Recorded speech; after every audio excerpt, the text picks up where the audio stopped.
Hello and welcome to Crosstalk. I'm Peter Lavelle.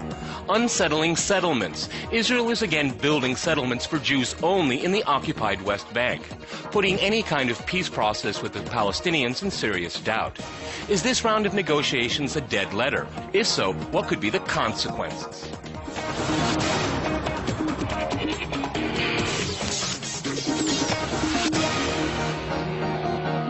To discuss the resumption of settlement building, I'm joined by Eve Haro in Jerusalem. She's a spokesperson from the Yasha Council. In Tel Aviv, we go to Gideon Levy, a Haaretz columnist and author of the recent book, The Punishment of Gaza. And in Washington, we cross to Gaith Al-Omari. He is the advocacy director at the American Task Force on Palestine. And another member of our Crosstalk team, Yelena Hunger. All right, folks, Crosstalk rules in effect that you can jump in anytime you want. I'd like to go to Gideon first. In Tel Aviv, Gideon, where is the so-called peace process that we keep hearing about stand right now? There's been the resumption of building of settlements in the West Bank.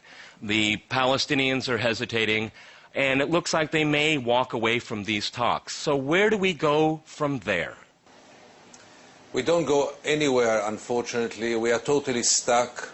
It was very clear from the very beginning that those talks have very little chance. I guess they will find a way out of the current crisis, but anyone who expects really peace coming out of this scene in this masquerade is going to be deeply disappointed. The parties are not ready for it, and above all, the Israeli Prime Minister Benjamin Netanyahu, if he is not capable or not willing even to freeze the settlements, how will he go to the two-state solution which he declared he is going to? So one should really be realistic enough to believe in miracles in order to think that something can come out of it. Okay, Eve, if I could go to you in Jerusalem, and you represent the settlers in the West Bank. I mean, a lot of people kind of ask the obvious question is, what's the second state? What's the Palestinian state if more and more settlers are moving to the occupied West Bank? How can there be a second state? Well, I think there's a misconception in that the settlements are the reason that we don't have peace. The reason that we don't have peace is because Abbas and the Palestinians don't want peace. He got tremendously generous offers, both from Barak and from Ehud Olmert while they were in office, and he still turned them down. And so it's clear that the reason where Jews build their homes is not the reason that we don't have peace. Abbas now has everything he could want. He's got the Israeli army chasing down the Hamas terrorists who are his political rivals. He doesn't want the IDF to leave Judea and Samaria because then he will lose it to Hamas as he lost Gaza to Hamas. Can I ask the question He's again? Tons of money Can I from the repeat the international question? community. What is the second state going to be if Jews are living in settlements only for Jews on the West Bank? Where is the second state? Where does the Palestinian state fit into all of this? Let's not talk about the past. Let's talk about the present and the future. That there should be two. 100%, but it's the Prime Minister who's talked about the two states between the Jordan River and the Mediterranean. I don't ascribe to that notion, okay? The British mandate for Palestine was already divided. The country of Jordan is 3/4 of it. Most of their population are so-called Palestinians. A Palestinian state already exists, and just because Jordan is loath to take in their own people doesn't mean that Israel should harm our own security and throw Jews off their land in order to accommodate a Palestinian state that will very clearly also be a tremendous threat to Israel's security, as we've already seen in Gaza. Okay, Gaith, if I can go to you in Washington. Eve says there already is a Palestinian state. The Palestinians living in the occupied West Bank and Gaza probably don't believe that. Not only the Palestinians living in the West Bank and Gaza. I think this is, I unfortunately think Eve is using old speak. Right now, there's an international consensus, including in Israel itself, including the Israeli Prime Minister, Benjamin Netanyahu, who talks about a two-state solution. Ultimately, we can all come up with slogans and all of these pie-in-the-sky kind of concepts.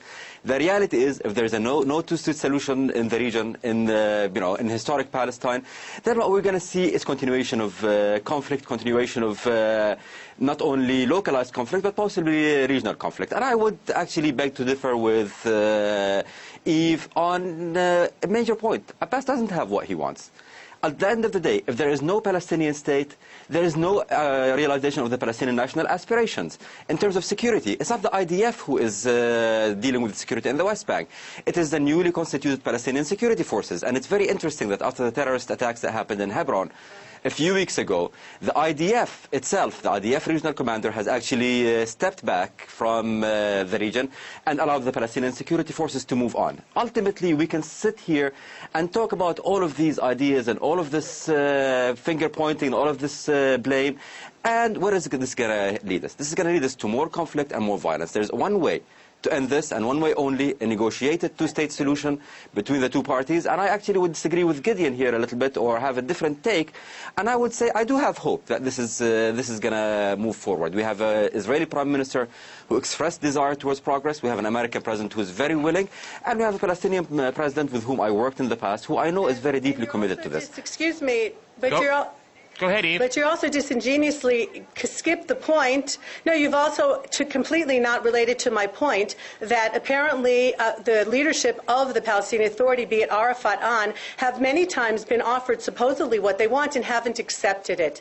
And so, where are we with that? The fact that people believe that Jews don't belong in Judea is the result of ethnic cleansing. Jews were ethnically cleansed from these places in 1948 when Jordan then occupied these places. Now, Jordan didn't go and create a Palestinian state. Fascinating. Okay. The PLO Charter of 1964 that talks about liberating land isn't when Israel controls these areas. Okay. So there's a really big question mark here over whether the idea is to rid these areas of Jews or create a Palestinian state. Okay. It seems like the Palestinians don't want their own state. They've been offered it quite a few times. Okay. Well, Gideon, why don't we go back to what everyone should agree upon, and that is international law.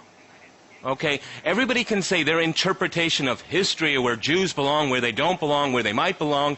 Let's go to what we should all agree on. International law.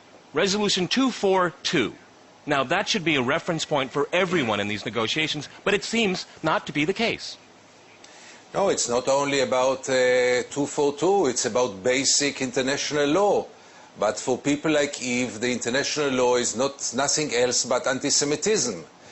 According to the international law, all the settlements are criminals. Let me finish. I didn't disturb you. That is all not the settlements true, and I'm rather shocked that you would say that.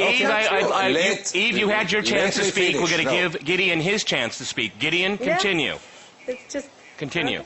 It's just not yes. true. No, settlers have problem with tolerance. Aggressive people are always aggressive people. But anyhow, the settlements are criminal, a violation of the international law, and it should start there. But according to Israel, Israel has its own international law and its own explanation. You will hear all kinds of explanation, including we just heard about ethnic cleansing, yes, that an Israeli would dare to speak about ethnic cleansing after what we have done in 48. I mean, really, there are no limits for anything. Israelis speak about ethnic cleansing, kicking away 600,000 Palestinians who live today in refugee camps. Yeah, but the settlers built themselves their own world. They are totally disconnected with reality. They came only to be an obstacle for any settlement, and they are a hell of a success. They did anything possible. They will do anything possible, and we are stuck with them. We, those Israelis who would like to live in a just society, in a democratic society, we are stuck with this obstacle. Okay, Eve, do you want to reply to that? Yes, I absolutely do. When Israel was created in 1948, all the people in Israel, Jews and Arabs as well, all became citizens of the state. However, you didn't find any Jews living in what the Arabs conquered because, as I said, and I will stand by that, they ethnically cleansed the Jews out, which is why people now say that we don't belong in these places. I'm very sorry that Gideon has this tremendous hatred for settlers. It's very unfortunate. We are some of the most law-abiding people in the state. As the mother of 7, nobody can tell me that I don't want there to be peace. We moved into these areas because after the 1967 war that was started against Israel and that Israel won, Israel offered to exchange all the land before any Jew had moved in, exchange all of it for peace, and were turned down by the Arab world. No to peace, no to recognition, and no to negotiation. If they don't want it, then we certainly do want it. And we have made these thriving areas. We've given the Palestinians living there jobs. And as a matter of fact, my own father is a Palestinian, because before 1948, the Jews were the ones who were known as the Palestinians, and then Israel was created, and as I said, both Jews and Arabs within Israel became Israelis. And those refugee camps that were mentioned, every single one of them, without exception, was started by Arabs, for Arabs, and are maintained by Arabs, and they have kept their people in disgusting conditions as a PR project against Israel. And that, I think, is really one of the very sad I'd like to go to Gates. We're getting close to the break. I'd like to go to Gates. Go ahead. Go ahead in Washington. Go ahead. I mean, I would make 3 quick points. One is, look, I mean, I personally, and I think most of the Palestinian leadership, does not deny the Jewish connection to the land. And it's unfortunate that we have someone like Eve who's denying a Palestinian connection to the land. But it's not about connection to the land right now. It's about creating states and looking at the future. Look, I mean, Eve's view of history is one that I deeply disagree with, and I believe actually most serious historians would disagree with. This is a virtual, self-created sense of history, but ultimately it doesn't matter. What really matters, as far as I'm concerned, is how do we move to the future? We can sit and debate the history over and over. You know, if it's, and we will not reach an agreement. Everyone has their own narrative. The question is, what kind of future do you want to? Today, what we see in the occupied territories is not, as Eve tries to show, like, you know, a paradise of everyone's having jobs and everyone's living a great life. What we're seeing right now is an occupation. And frankly, any occupation, no matter how you were gonna, you know, spin it, is an unsustainable and unacceptable state of affairs. Let's stop scoring points. Let's stop looking at history and creating our own version of history. Let's look at the future. How can we get to a situation where everyone's going to have to make compromises and ultimately live together? All right, after a short break, we'll continue our discussion on Israeli settlements on the West Bank. Stay with our team.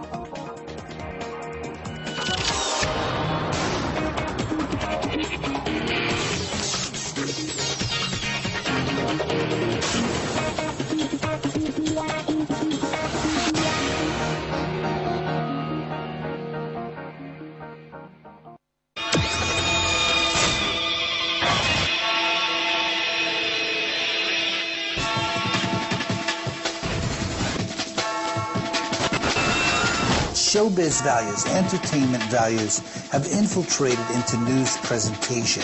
High production values, fast-paced, graphics, music.